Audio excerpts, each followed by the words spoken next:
一起来领受上帝的话，记载在出埃及记20章第8节到11节。新标点和本在74页，其他版本请看荧幕。出埃及记20章第8节到11节。当纪念安息日，守为圣日，6日要劳碌做你一切的工。第10节，但第7日是向耶和华你上帝当守的安息日。这一日，你和你的儿女、仆婢、牲畜，并你城里各寄居的客旅，无论何工都不可做，因为6日之内，耶和华造天地海和其中的万物，第7日便安息。所以耶和华赐福与安息日，定为圣日。以上。这时请郑牧师来讲道，题目是享受安息。第一讲安息日，安息圣日第一好。我们同心来祷告。慈悲的阿爸父神，我们感谢您带领平安经过一个礼拜。虽然从昨天开始，在北部的地方就有台风的威胁，但是我们也感谢主，你让我们一切的活动，每一个人都得到了平安，献上感恩，也在主日的时候，能够再次到主你的面前来敬拜你。从这个主日开始，我们有4个主日要来学习灵命操练，要如何享受主你所赏赐的平安，你所赏赐的安息。求主让我们真正明白安息的意义是什么，因为这是从你创造宇宙万物开的时候就已经定下的律例，要我们能够有这样子的福气，能够享受。但是我们并没有办法常常有这样子的安息，是不是我们已经遗忘了？我们已经误会了？我们盼望神，你赏赐我们属灵的智慧，让我们能够明白，也赏赐我们有谦卑敬虔的心，能够来敬拜你。我们这样祷告，奉告主耶稣基督的名求，阿们。大家平安。我们今天是10月的第一个主日，我们一方面有临时的和会要来改选我们的长职，这是在第2场礼拜的时候。但是10月也是我们每年中间第2次的灵命操练，总共有4个礼拜。我们每年会有不同的主题，今天的主题是要享受安息。那最近我们刚好在西敏小要理的时候，也是讲到我们当信的是什么，进到当行的，当行的就用10诫来讲。我们刚好从上礼拜开始就讲到第4诫，第4诫当守安息日为圣日，所以也是讲到安息，就是非常巧合，就是这样子的安排在这个时间，也刚好就讲到这样。那我们常常在讲第4诫的时候，我们都讲说我们当守安息日，就停下来了。其实是原来的意思是当守安息日为圣日，后面这一字比前面的日子前面所讲的应该更重要。守安息日重要呢，还守安息日为圣日？所以要加上为圣日的时候，你就会对安息日有不同的看法。那安息日呢，它到底意义是在真正的意义是在什么？这是我们应该要来学习的。我们看到在第4诫10诫中第4诫就是要我们守安息日，而且它规定是任何工都不可做，然后要视服在这一天，定它为圣日。但是我们现在很少在守这个所谓的安息日，因为这安息圣经里面的安息日是神创造宇宙万物6日之后的第7日，也就是这样看起来呢，应该是现在的周6才对。那为何我们没有守周6呢？我反而是在守礼拜天呢？我想这是主要是为了要纪念主耶稣。主耶稣他为世人赎罪之后呢，我们基督徒就纪念主耶稣的复活，是在7日的第1日为主日，而不是守旧约的安息日。那当然接下来我们会解释更清楚，所谓的安息日到底它意义是如何。但是神在创造宇宙万物的时候设了这个安息日，这个安息其实是仍然是有效的。因为主耶稣他告诉我们说，凡劳苦担重担的，可以到我这里来，我就使你们得安息。这个安息跟前面的安息在原文里面都是同样一个意思，就英文里面都翻译成为 rest， 就 take a rest， 你可以休息的意思。但呢，安息日呢就有特别的一个字眼叫 Sabbath， 那是另外一个特别的日子，称为是这个安息日。犹太人非常注重神所告诉他们这些律例、典章、诫命，所以守安息日为生日是在他们第4诫里面，当然是非常的重要。不过我们看犹太人他们遵守的安息日反而是变成他们的辖制，而失去了真正的安息。我们知道神他告诉这些以色列人，实际是有10诫，然后后来才有一些细节开始的产生，或是有些这些细节圣经里面没有讲到，那他们要知道，那我要怎么才算是守安息日呢？就开始有拉比，他们就去研究，结果就开始定一些规格，怎样才算是守安息日？你要做这些，你不可做这些。当然，因为这个10诫里面衍生出来有365条是不可做的事情，然后就是365天，一年一样，然后里面讲了很多。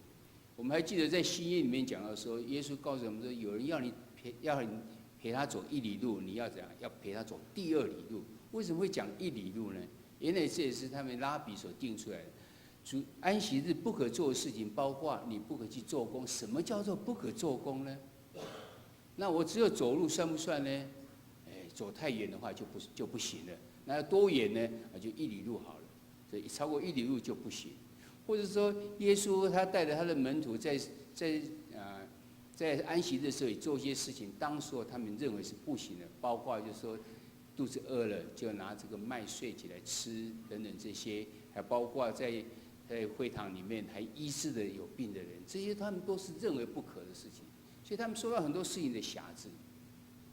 他们甚至是说，在安息日的时候，你都不能开电灯，不能去动开关，因为以前要动开关，就是以前的话就是生火嘛，因为他们没有电，要把这个火要点了，你就必须动，那这样的话是做很多的工，这样不行。到现在已经进步到只要一个开关一压就能够灯就亮了，什么事情就开始做起来，有电就能做。他们认为比照以前算，这也是算是做工，所以他们也不能开灯。所以他们犹太人的安息日是从礼拜5的太阳下山开始，他们一天的开始是从下山开始，所以太阳下山之后开始，所以是礼拜5的5、6点就开始他们的安息日，一直到礼拜6的太阳下山，这个是他们的安息日。所以呢，他们犹太人在敬虔的犹太人在礼拜5太阳要下山之前都要赶快回到家，他们礼拜5都会提早下班回到家。包括他们在展览的时候也是这样，把摊位都盖起来，然后请安全的人看守，他们就赶快回家了。然后到礼拜6，人家到那个时间，人家已经又关店，所以其实他是损失了2天，损失了礼拜6一整天的时间，他们也在所不惜，因为他们要守安息日。那现在的建筑都是一些大厦，那他们能不能按电梯呢？讨论的结果也是不行，因为这也是做工，所以他们很可怜，进到电梯里面要用口讲，然后请他们管理员把他压第几楼，或者请旁边的不是犹太人帮他压第几楼。要是没有人，他还呆呆的要站在里面。那后来因为有一段时间我在美国做 after service， 那个老板呢，他们就是犹太人，是跟他们在聊一些事情。我说真的，你们就这样站在那边？他说实际上现在有点稍微的改变了。因为你手机按它的话，就算是做工，但是隔着衣服算不算？他们说隔着衣服不算，所以就用这样去压。觉得很荒谬的事情，把这些就是说只是注重表面的事情，把它当成是他们敬虔的表现，其实他们是受到了辖制的。他们安息日本来就应该能够安息的，但是他们竟然没有办法安息，因为他们很多条例规定了他们。第一件事情回到家就是把所有的灯全部打开。因为时间到了就不能打开灯了，就整个晚上让它这样亮着。他们种种的瑕疵，不只是我讲的，他们更多的瑕疵在。原来安息日是要让人家能够安息的，但是他们却没有。那回来看我们没有守安息日，我们用主日，我们有没有真正得到安息呢？其实我们也常常因为我们的事工太多了，或是我们有很多事情，平常在上班没有办法，也是利用利用这个主日的时候呢，去安排的一些活动等等，我们也是好像没有得到安息。我相信这不是神所喜悦的事情。但是安息的定义到底是如何呢？我们要透过这4个主日的时候，我们要更有深入的学习。我们盼望今天是讲安息圣日第1号，这是其实是要告诉我们安息的起源是什么，它的意义是什么，它的演变到底是如何。下礼拜我们要谈耶和华，耶和华是我的牧者。我们今天可以知道，安息其实是神赏赐给我们。那这个神是怎样的一个神？他赏赐给我们这样，他有什么样子的，让我们有这个觉得是有这么的确认呢？真正的安息会轮到我们身上吗？然后第3个时候，我们才讲到说，在旧约里面呢，最近在看民数记，有很多的规定，七住棚节，或是逾越节，或是什么很多的节日，这节日是神规定他们的。通过这些节庆代表的是什么意义呢？那以现代来讲，我们又没有守犹太人的节庆，那以我们来讲的话呢，我们有什么样子的可以从中间去学习到什么？这有神他的美意在里面，是享受，其实是要享受神的感恩，神的赏赐。最后一个呢，你得到安息是要为了什么呢？在以赛亚书里面有告诉我们说，以赛亚书30章的第15节说：“你得救乃是在乎归回安息。”这个安息跟这个安息是同样一个字眼。然后你得力呢，乃是在乎这样平静安稳。所以其实我们在学习神要给我们安息呢，不是就是放轻松，什么事都不做就这样。其实它最后的意义是要让我们得救，要让我们得力。如何能够呢？我们就盼望在这4个礼拜中间呢有所学习。第一，我们先来看安息日到底是怎样，它的起源跟它的意义是什么。我们看这个安息日其实不是在10诫的时候才讲的，我们看在创世纪第2章第1节到第3节就已经告诉我们，说上帝做了6天的工之后就安息了，他就赐福给第7天定为圣日，因为在这一日神歇了他一切创造的工就安息了。所以安息日是在神创造天地的时候就已经定下的一个圣日了，这是它的起源。所以犹太人呢，他知道上帝非常注重这安息日，他就把握了这3个意义在里面。第一个当然是创造，纪念神的创造。这神的创造呢，刚才已经看了这个经文。第二个呢是纪念神的救赎，因为到生命记的时候呢，神继续将这个他给他们安息的部分呢，跟他带领他们出埃及的事情呢，把它连结在一起。所以安息不再是像那个意义，更多意思你已经被救赎了，因为你是在神的带领之下，神救赎了你，然后让你能够得到平安，得到那一种好像就是有保护中间的那个松懈的这种感觉，是要纪念神的救赎。申命记中第5章第15节说：“你也要纪念你在埃及地做过奴仆，然后耶和华神用大能的手伸出来的膀臂将你从那地领出来，所以耶和华神吩咐你要守安息日。”再次的回到神的面前来。第3个意义呢，它不是只有在起初的创造，现在的救赎，还加上以后永恒的安息在新天新地的时候的这个安息，在以赛亚书第66章22节到23节，这边已经有告诉我们说，耶和华说：“我所要造的新天新地怎样在我面前长存，你们的后裔和你们的名字也必照样长存。每逢夜朔安息日，凡有血气的必来到我面前下拜。”这是耶和华说的。所以以色列他们非常清楚说，不只是在起初创造这样10诫之后的他们的意义已经领受到，安息对他们有3个意义：第一个是纪念神的创造，第二个纪念神的救赎，第3个是有盼望在新天新地的时候有这永恒的这安息在。这是以色列人，我们可以看到安息的起源是从神创造宇宙万物就有了。他给的意义呢，乃是要把它称为圣日，神要赐福在这身上。再接上犹太人他们的领受是这样的意义。我们来看现代来讲的话呢，主日的安息呢，我们看到新约以后已经完全不太一样。这边告诉我们，耶稣在7日的第1日复活，所以初代教会他们不再是基督徒，不再是守安息日，而是守7日的第1日的纪念。我们看圣经节中间有很多都提到，就在使徒行传第20章第7节的时候，这时候是保罗他在海外旅游的布道的时候呢，讲到一件事，说7日的第1日我们忌讳擘饼，所以他们是改成在7日的第1日，就是主日的时候来纪念，来聚会在一起。哥林多前书第16章的第2节也讲说，每逢7日的第1日，他们就聚在一起。然后后面讲的事情是说，他们要奉献，为了要帮助在耶路撒冷的这些教会，因为他们说到的这些饥荒等等这些事情，他们一样聚会的时候是用7日的第1日。主日这名词呢，其实是在启示录也有提到。启示录呢，在第1章的第10节说，当主日我被圣灵感动。所以很显然是在新约时代的时候，他们就已经不是所谓的安息日，而是用主日。而主日这日子呢，并没有违背圣经中间的教导，其实也是圣经中间的教导。因为在马可福音第2章27节到28节，这是耶稣所讲的，安息日是为人设立的，人不是为安息日设立的，所以人子也是安息日的主。主耶稣还在的时候，当然没有主日，因为他没有为我们定十字架，还没定十字架，也没有复活的那一天7日的第1日，所以耶稣也是那时候也是守安息日。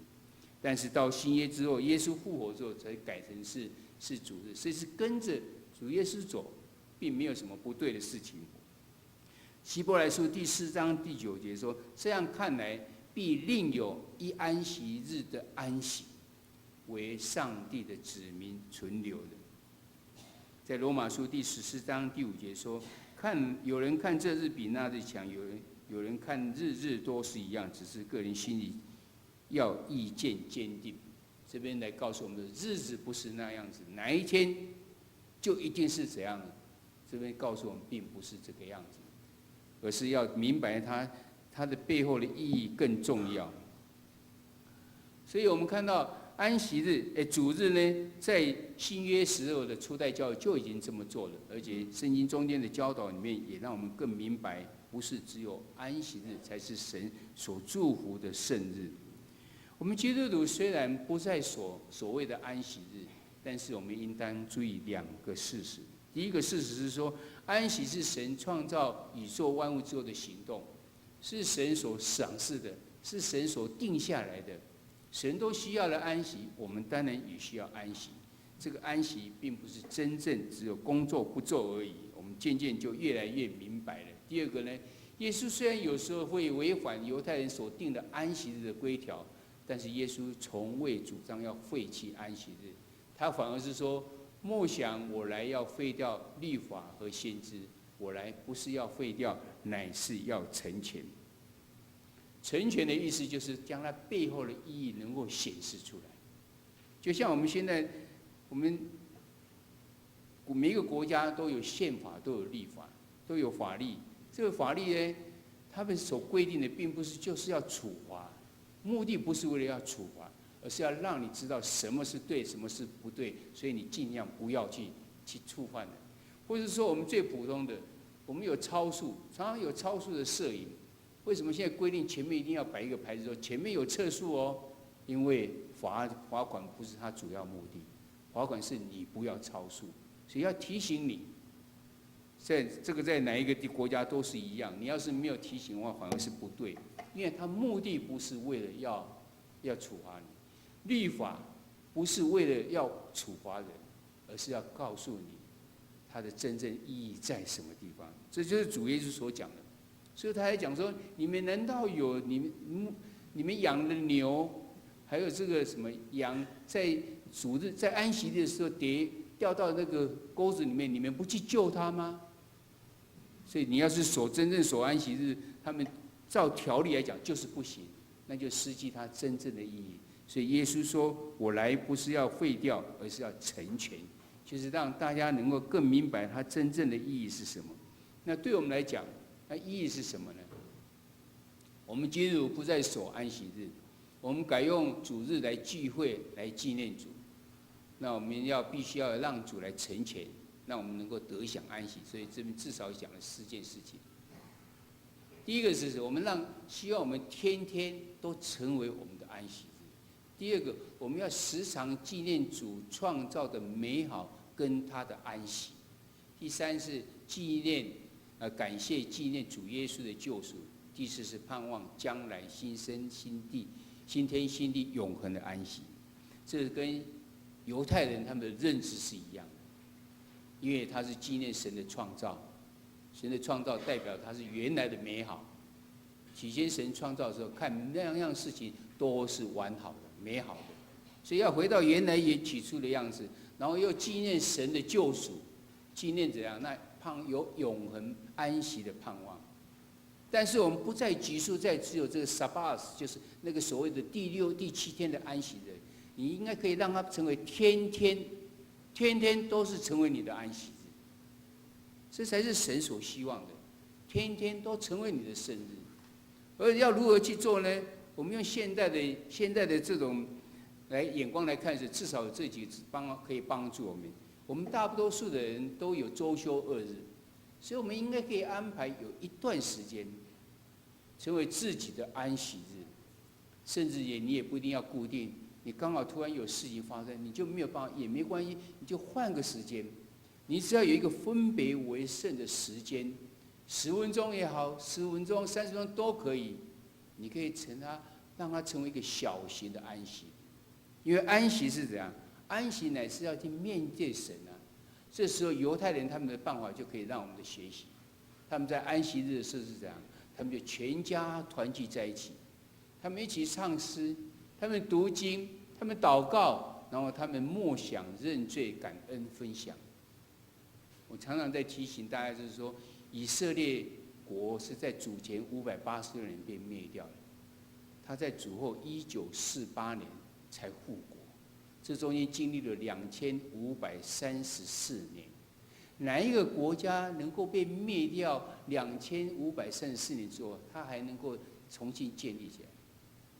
我们最近看的旧约里面看到巴比伦王，看到这些亚述国、波斯国，在当时是多么样的强盛，但是被灭掉之后，就不再看见。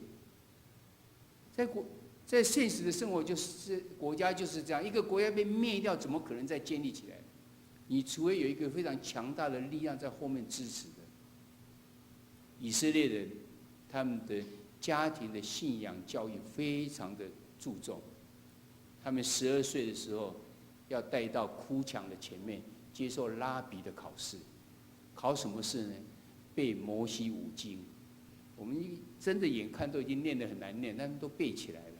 前面这几本，创世纪、出埃及记、利未记、民数记、申命记这样子记起来，背起来。经过拉比的考试通过之后，再给他们戴小帽子，然后戴披肩戴上去，他就成为律法之子。13岁开始，他们就可以投票了，他们就可以行使法律上所赋予他们的责任。就是因为有这么强盛的这种家庭的宗教教育在，所以他们非常清楚，以色列我们就是上帝的选民，上帝的选民怎么可能会不见呢？当然要在，当然会继续的，神是我们的依靠啊。他们就因为这样子的信念，在灭掉2534年之后，他们仍然又复国了。他们在任何地方，犹太人他一定承认他是犹太人。在希特勒的时候，因为犹太人就要被杀死，他还是犹太人。为何能够这样？因为他们有一个忠心的信念在。而这忠心信念就是他们在安息日里面，他们常常在做的一件事情。我们虽然不是说这样子的安息日，但是我们自己有一段小段的时间的时候，一个小型的安息日，我们就是要做这些事情。你如果能够有家里人在一起，就一起团聚；自己的话呢，自己也可以这样开始唱，你可以唱诗，你可以读经，你可以默想，然后开始可以认罪等等这些。我相信经由我们几个礼拜前的内室的祷告，经过一个完整的内室祷告，你就是在做这些事情。你有没有感觉到？你要进入到会幕的时候，你要在祭坛面前献上自己，当作活祭，跟神之间有一个连结在一起。但是我们的罪已经让我们跟神隔离了，所以到洗濯盆的前面要主耶稣的宝血洗净了我们，然后你才可以进到圣所。进到圣所，感谢在陈设饼上提醒我们，神这样的供应你，不是只有在身体的供应，在心灵的供应。神将他的话语赏赐给我们，让我们明白真理，你就为此献上感恩。进到你的金灯台的时候呢，圣灵源源不断的帮助我们，让我们可以做光做盐，而且这个金灯台的光也让我们开启了我们，让我们能够明白神的心意，然后才进到香炉香坛的前面，那时候才是祷告。祷告完，感谢我们还可以进到至圣所，因为主耶稣已经将这个圣所跟至圣所的幔子已经裂开了，因为他定十字架为我们流了宝血。你要单单的享受跟神的同在，聆听上帝跟你讲的话，然后献上感恩，就回到我们日常生活的这种生活中间来继续为主做光，做荣神益人的事情。因为刚才这个整个的行程是不是就跟犹太人他们在安息日所学习就是一样？我这样子的团聚在一起，或这样的读经、祷告、默想、认罪、感恩、分享。我们的安息日不只是不在同样一个时间，不是下面所规定一定要那个时间而已，但是你要做的事情其实是一样的。在安息日的时候的时段呢，我们甚至要避免在平常礼拜一到礼拜五、礼拜六所做的事情，让自己完全进入到一个神以为 holy， 他定为圣日的那时候，是有一个不一样的。你甚至可以放松你自己，你会觉得好像我没有做，好像没有做工一样，是不是浪费了？不，我们就要称它为神圣的浪费，因为你是在跟神的连结，我们叫 holy waste。在安息日的时候，你还可以怎样？这个时段里面，你还可以享受热火慢活的生活，不要让休闲的活动过于喧嚷刺激，你反而会失落了你的安息。在安息日，实际是让我们去享受神，享受时间，享受环境，享受爱与团契。第一个是先跟神，之后你就会有跟人的关系。当我们跟人跟神的关系非常好的时候呢，你跟人的关系才有办法。我想讲到这边的时候，我们大致上已经知道是所谓的安息到底是这样，不是我什么事情都不做，我放掉我原来在礼拜一到礼拜五的工作不做，然后去做一些我觉得是一个比较喜欢去做的事情，就算这安息。不，他告诉我们并不是这样。第一个，你要回到神的面前，因为神称它为圣日。为何能够成为圣呢？是因为你跟神的关系在建立。神希望我们礼拜一到礼拜五或是到礼拜六做了很多的工，因为你做工人可以得到的工价，所以可以维持我们的生活，这是非常正确的。但是也要一段时间，你要回到神的面前。原来的安息日是这样，但是更盼望我们要回到我们自己的日常生活中间，跟人来建立关系。所以第五个所讲的所安息，让我们享受神、享受时间、享受环境、享受爱与团契，就是回到跟神之间以后回到跟人的关系。我可以跟大家分享一下过去的4天，礼拜一到礼拜四是牧师今年请的休假，这4天到底要做什么事情？我们规划了要把台湾绕一圈，从东部的地方这样往里走。我们就停了3个站，第一个站是在花莲，第2个站是在台东，第3个站在台南。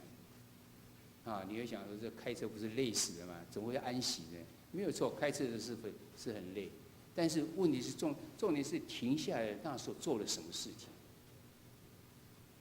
我们最近有帮助在花莲的有一个太鲁阁中会里面的古墓纪念教会，我们圣歌队上次也去看他们。他们在那个地方建了一个漂亮的礼拜堂，但是因为某种原因，他们没有办法得到没有办法拿到这个使用执照，需要有些钱的借给他们去帮助他们。后来小会也帮助他们了。所以我们去看他们，然后他们就跟我们分享为什么我们名字叫做古墓纪念教会。哦，原来就是有一位叫古木的，他当初花了多少精神，他甚至用徒步越过中央山脉到南头的地方，向他们的族人在传扬福音。因为他而建立的太鲁阁的教会有好几间，哇，真的很佩服。我以为这一定是一个男生呢、男人才有这样的，结果一看不是，有一张相片一个是女的，他那个已经要是已经很老照的相片，哇，一个妇女花了这么多的精神，为了她领受到神的恩典，而她愿意传给她的族人。第一个就已经受到很大的感动跟刺激在，也再次的愤青有自己的想法。人家以前的人到底是怎样传福音？是这样子的，非常不方便，要徒步去走的时候，都能够这样子去做。后来我们又去访问了寿丰教会，寿丰教会呢，在好几年前，这个牧师要来之前呢，差一点关起来，因为没有人。但是这个牧师姓池，池塘的池，她一个是一个也是一个女生啊。她去那边之后呢，她就努力的结果，现在寿丰教会，你们不知道有没有听过这消息啊？林书豪来2次，2次里面都有1天是不对外公开的活动，就是到寿丰教会去。何等这么整个教会整个台湾大家争取林书豪能够去，但是他偏偏就选那个地方。那是一个很小的一个乡镇，但是因为他做了很多的事情，是为了他们的乡民，那个寿丰乡的人。虽然他们的信徒不多，但是他看到那些小孩子流离失所的样子，下课就不知道做什么事情，他就开始办起了这种课后陪读，到现在有100多个人。学生我们在那边看的时候，刚好有人下课回来，不是回家，全部都走到教会去，都在教会里面去课后陪读，他们就有机会在那边让他们认识神。也因为这样子，他们要办一个活动，竟然是全乡的人参加。乡长说不可思议，我怎样召集都没有办法召集到几十个人、100人都不行。他随便办个活动就是1000人上，都整乡的人都来参加。所以乡长就开始用钱来资助他们的活动。我们就在那边跟他分享，跟这个牧师分享，他如何做这个社区，他如何的看见，如何怎样去做。他不只是在讲道，还要排除他们乡里面很多的这种疑难杂症的问题。我们也感谢到在之间跟他有很好的分享，还去住在一个放弃在都市里面住，他特别搬到这种乡下的地方，买了1甲地，然后开始做起有机的农场，还告诉我们怎样做有机的肥料，等等，我们也领受到很多啊。第一天好像就是讲解很多这事情，但是我们觉得睡觉之前觉得很满足。今天过了一个非常丰富的一个日子。第2天我们到了另外一个台东的一个部落，见晴，看见的见，然后晴天的晴，见晴，然后跟那个牧师分享的时候，他带我们看说他的部落就是这一些。我们站在比较高的地方看，我说有多少户？他说100来户。我说多少是你的会友？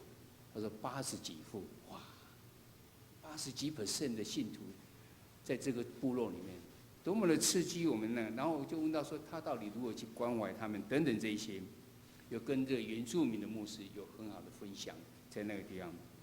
到台南去的时候，又去访问我的同学，是太平径的教会的牧师，他最近也要团队服事，他们有两个传道师，那也跟他分享说我们的团队到底是怎样子，啊，等等这些。晚上吃饭的时候呢，不是跟一般的人吃饭的时候，突然就看到有一个人是台南市的肉品市场的总经理，也就是市政府派他的当总经理。我们在吃饭中间，他们都叫我牧师嘛。他哦，你是牧师，我也是基督徒呢。当然很奇怪，眼光从来没有听过说你是基督徒的样子。第一次他承认他是一个基督徒，然后中间还一直讲话，中间就开始讲，我们就鼓励他，你要再回到教会哦。另外一个人我说，然后另外一个人也是讲一讲，因为那个年纪看起来就是比我老，但是讲我说我是几岁，哦，另外一个说你怎么会看起来这么年轻？哦，因为信耶稣时候有平安有喜乐。那个人突然就震惊，啊，这4个记平安喜乐，正是我的名片上面所记的，把名片拿出来，他不是基督徒啊，上面写的平安喜乐，哇！今天怎么这么巧啊？能够听到牧师你讲这些话，因为这一眼呢，我们又有一段时间又开始分享起来。然后隔天我们要回来之前，又经过嘉里教会去访问他，因为他是我在澎湖的时候的牧师，他是马公教会，我是启明教会。那他因为两个都是，他跟他太太都是牧师，但是他太太一开始就知道有病，而且他的时日不会很长。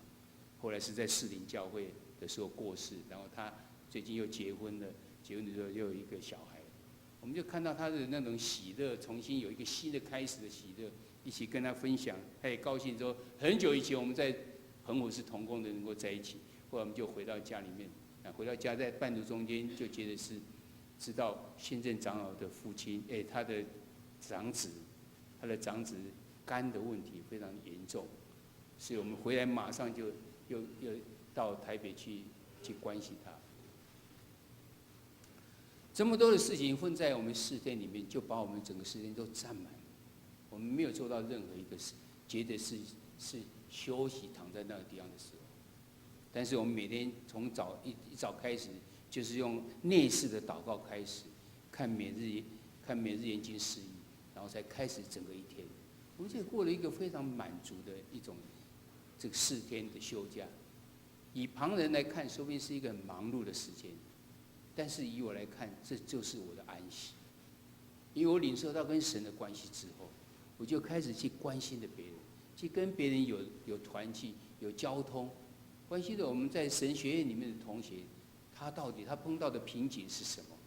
关心在某一个地方，虽然我们平常很少跟他在一起的牧者，他如何去分享他在牧会中间的情形？安息到底是怎样的意义？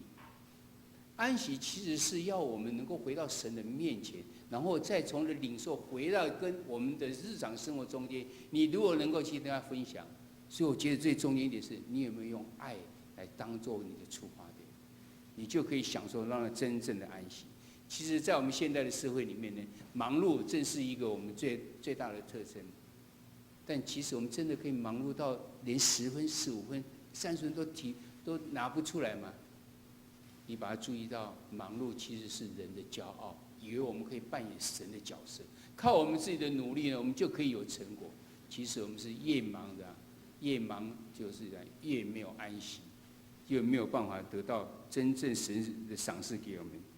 或者有些人觉得说，有啊，我休假的时候就来安排一个非常精致的休闲活动，结果是又费时又花了很多的时间，其实呢也没有得到什么休息。反而是怎样，更没有安息在。我们安息到底要如何？我们需要在每周日到神的面前来敬拜神，来荣耀他。你就可以从怎样主耶稣复活所带来的安息会在你的身上。因为主耶稣复活第一个就要讲说，愿你们平安，这就是他要我们的安息啊。但是怎样，接下去应该是跟人的关系。基督徒不是要做属灵的怪人，他更要喜乐。更要享受平安，享受生活，更享受安息。所以我们盼望在这一周里面，你们开始试着去安排一段时间，是跟神之间的安息。在神的面前，你享受神的同在，享受神要给你的话语，然后你会得到一个很满足的，你从心里面得到的满足，然后你就回到你的日常生活中间，你就将你的领受能够付出去。你可以享受到，这就是一个神所告诉我们的一种安息。在旧的圣诗里面呢，209首，这一首呢在新的圣诗里面没有，它叫安息圣日，第五啦，安息圣日第一好，安息圣日第一好，心心靠主免烦恼，清早困起求天父，大温享受普天下，祈求圣神大降临。帮赞兄弟传福音，上帝对得就幸福，欢会信主入天国。有没有押韵？都有押韵哦。台语的圣诗蛮好听的哦。它里面这词句里面告诉我们，安息圣日是多么好，因为你可以怎样？因为你可以靠主，你到神的面前，你就没有什么烦恼了。然后你还可以向神祈求说，神还赏赐给，不是只有我们，还有我们回到我们的家庭里面去，甚至更大到天，整个的你能够接触到的都是这样。然后求圣灵降临呢，我们可以去传扬福音，让每一个人都能够得到平安。你有这样子的领受吗？你的安息应该要有这样子的领受。盼望我们能够从这中得到学习。在这个礼拜开始呢，我们总共有4个主日呢，都有这个小组聚会。我们有问了几个问题，希望我们能够来讨论，就是安息日真正意义到底是什么？对你来讲是怎样的？那主日的真实意义又是什么？我们要怎样来过真正的安息呢？我们的周报里面的第14页呢，有我们灵修的经文。这礼拜这个页中间，我们都有灵修的经文，你可以跟着这经文走，然后有默想，你可以好好的想。盼望我们在这个页之后呢，我们就非常清楚安息是什么，然后让你能够真正享受到安息。我们同心来祷告。父神，我们感谢你，让我们再次的有灵命操练的机会，这是我们乃是要来享受安息。因为主，你创造宇宙万物的时候，就已经设下的安息为圣日，乃是要我们回到主你的面前，跟主来建立这启示，再回到我们日常生活中间，如何将所领受到的，也能够跟别人一起来分享。你也要我们常常到主你面前卸下我们的重担，而享受是主你的安息。但我们却常常有包袱在我们身上，求主你怜悯，求主你赦免，也真正让我们能够明白安息，也在操练中间得到帮助。献上我们的感恩与祈求，这时候我们同心用主祷文：我们在天上的父，愿人都尊你的名为圣，愿你的旨意行在地上，如同行在天上。我们日用的饮食，今日赐给我们，免我们的债，如同我们免了人的债，不叫我们遇见试探，救我们脱离凶恶。因为国度、权柄是你的，直到永远。阿们。